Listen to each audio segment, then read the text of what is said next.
I can squeeze my butt cheeks so tight it cracks my tailbone like cracking your knuckles. You can also apparently make many Redditors flex their butt cheeks with just a sentence. A very literal weird flex. I did and still laughing. Me too. If I hook my feet together while doing it my entire lower back cracks. It's amazing after a long day of sitting. Edit for clarity. I'm 41/MW/2 fused vertebra from youth after long day of work. I lay in bed for 20 minutes 40ish minutes watching some TV with my wife.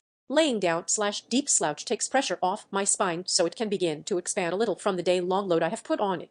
After that 20 minutes 40 minutes I will lay flat, perfectly flat on my back with legs straight. I hook my feet towards or keep your knees together, then put your right foot under and to the left side of your left foot. It doesn't have to be perfect, you just need leverage. I then clench my butt as if I was pushing my pelvis forward, so to the ceiling since I am laying down, and straighten my legs very hard, and my lower back pops. Specifically for me, this pops where the last vertebra connects to my pelvis.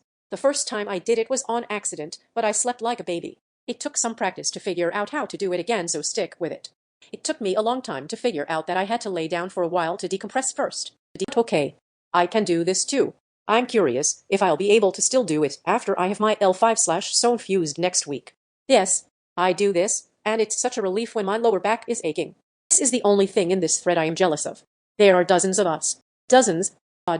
The idea of wanting to pop but not being able to makes my eyes go all squidgy. Wait, hold up. For us butt crackers, can you explain this one? Are you pulling apart the feet while hooked together? Are knees bent? I did, and still crying because I hurt myself. I just went to go try this out and briefly forgot I didn't have a penis. This is why I browse Reddit, not for the amazing discoveries or jaw-dropping art, not the most recent gossip or the controversy about the latest game, the mildly interesting photo of a shower thoughts, or an answer to a question that I googled, but it is the comments, the witty comments like these, that reminds everyone that we should not take life so seriously, but laugh with the time we have here. I am guilty. Look up the dead bug stretch. Helps my lower back. I can feel it realigning my spine with each pop. Do one leg and arm, nothing, then the other, pop. Repeat as needed, and the pops get less and less. I resemble this remark. My favorite version of this is telling people that flexing their penis also makes their butthole flex. He literally just attacked us. Well, I woke up my girl with a loud fart, so there's that. My physical therapist does this really convoluted stretch on my back to crack my lower lumbar disc, and all along I could have just been squeezing my butt cheeks. I swam the gap between Sicily and mainland Italy. I just climbed the stairs from the ground level to floor 3, and I only got a little bit winded. I'm probably ready for this. I once won gold at the Games Workshop Golden Demon painting competition in the 90s. Quit straight away and never entered again. Go out on top. Edit, since people have been asking https://tinyurl.com/gdmonster94, call that doing a cantona? That's pretty impressive, especially before all the fancy washes and technical paints they have now. Winners these days are just so absolutely insane, like actual works of art. Did OP flying kick someone in the shop before he quit too? Post a pic, show us those sweet 90s techniques. One of my goals before 40 is to submit a model. Jury is out on what I'm gonna paint. Holy stick, I remember that from a White Dwarf magazine I had. In fact, that White Dwarf was so memorable I spent ages hunting out a PDF of it a few years ago. Anyone that can win a GW contest is basically the God Emperor in my eyes. Imric of Calidor. I'm honored. I've still got the White Dwarf somewhere too. That's brilliant. I was about to say I once won a Throne of Skulls Fortic tournament at Warhammer World. Well done, man. It's probably harder to win a golden demon. I am scared of Warhammer. It seems super interesting, but I am immediately and irreparably overwhelmed by the massive amount of content, so I slowly back away like Homer into the hedges. One of my favorite composers responded to an email I sent him asking for feedback on a cover I did of one of his tracks. It was a lengthy and insightful response, and it really did make the 6 months of working on it all worthwhile. Edit, for those asking, it was Chris Christodoulou's The Rain, formerly known as Purple, which you can check out my cover of here, https://www.youtube.com/watch. V equals EKJNFP OSGVO. I had a similar experience. In 2007 I watched a Swedish documentary about the twisting torso high-rise apartments in Malmö, Sweden. At the very end of the film, a beautiful lilting little sweet melody played with an accented female voice singing way above the clouds in my town, where the seagulls are singing, "You'll find me where earth meets the sky." It was a very cute little song, and it stuck with me for weeks. Eventually I looked it up, and it was pretty much non-existent on the internet. I found the writer was Cecilia Nordlund, and she wrote the song on commission from the Swedish Goths Arts Council, so it had never been commercially released.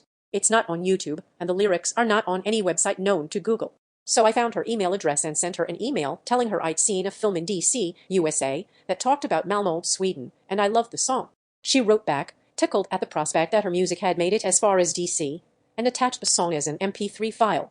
I still listen to it 15 years later. Do you know the film itself, The Socialist, The Architect, and The Twisted Torso is available via some streaming services, but I don't think the song itself was ever made separately available.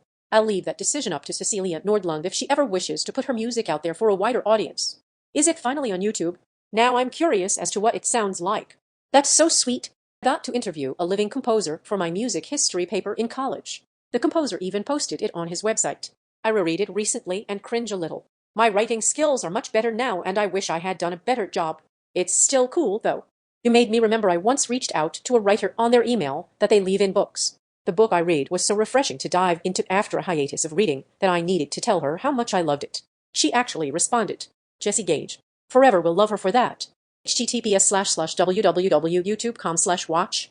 V equals 6 wes x form it m full doco here.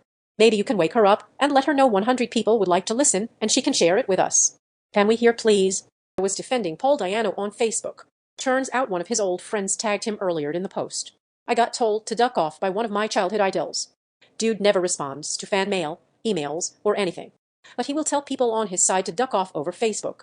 Never reached out to anyone I look up to after that. I want to hear it. Oh my God. When I was 14, I found an email address for the guy my physical science textbook was dedicated to, and then the actual author contacted me back. They were really old back then and probably aren't with us anymore, but they told me all about doing LSD in the 60s, a brief boxing stint, before becoming a physicist. The lesson here is reach out. Oh my God, you never know. You could meet someone really interesting. So come on, tell us, did they like it? Been there. Clive Barker read one of my short stories and apparently actually enjoyed it enough that he gave a pretty detailed response about it. 101. I made top 5,000 on Folding at Home. I made top 1,000 in Warzone 1 circa Rebirth Island release. I grew over 100 pounds of sneed in a summer. Me too. That's super wholesome. Was lovely of her to respond smiling. 6 months on one email. That's impressive dedication. You upload the MP3 to your Google Drive account and link it here to share with others and spread the joy. So are you sharing? I finished 3 chapsticks in a row without losing them. Genuinely impressed. Does this mean I have my life together? How did they taste? I can't seem to get the good flavored ones to chew. What is this God doing amongst us mortals? No reason to flex that hard. Do you have a chapstick holder? Legitimately changed my life.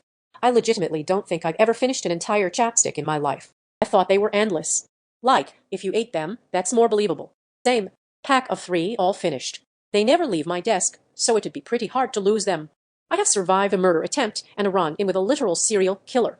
In college, my roommate was the RA, and a mentally unstable student tried to kill him with cyanide. I got dose strong enough to kill, but a sub in my first class of the morning was a nurse, and she's the only reason I'm alive. I shared the store on other subs and a podcast once. I had a run-in with Derek Todd Lee when he was active in Baton Rouge. Here's the story I shared a while back. One of the only replies I'm really interested in knowing the what and how. So did Debbie Harry. She accepted a ride late one night after a gig because there were no cabs around. When she noticed the inside door handle had been removed, she rolled down the window and jumped out at the next light. Months later, when Ted Bundy was arrested, she recognized his picture in the paper as the guy in the car. Same, got stabbed 13 times and survived 2 psychos trying to kill me. It was actually a top story on Reddit when it happened in 2013. And my lawsuit with Comcast also made it to the front page of Reddit. Okay, now this is an actual weird flex. I'm intrigued. Okay. But did you hear about the guy that can open beer with his belly button? Weird flex, but okay. Me too. I think mine is getting out of jail soon. Bob. After 30 years of being a couch potato, I started running in my 50s. 11 months later, did a half marathon in a decent time for someone half my age. I'm almost the same. I started running in my late 40s after a lifetime of zero exercise and an absolute hatred of running. It took a lot longer before I decided to try a marathon, but at 57 I ran my first marathon and a half marathon and finished in the top third in my age group. The thing is, I still hate running. I have never enjoyed 1 minute of it. But I also never regretted going for a run. I love having been for a run. But mostly what keeps me going is that I can just tell what a massively positive change this has made to my life. COVID isolation was killing my soul. I started running 1 5K a month. I'll be doing my 20th one this coming Saturday.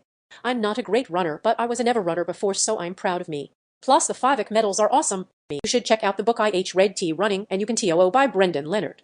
It's a great motivator, and he really nails the love/hate relationship runners have with the sport. Someone told me you will regret 100% of the runs you don't do, and that's true. Also, the best part of running is the end when you stop running. Plays.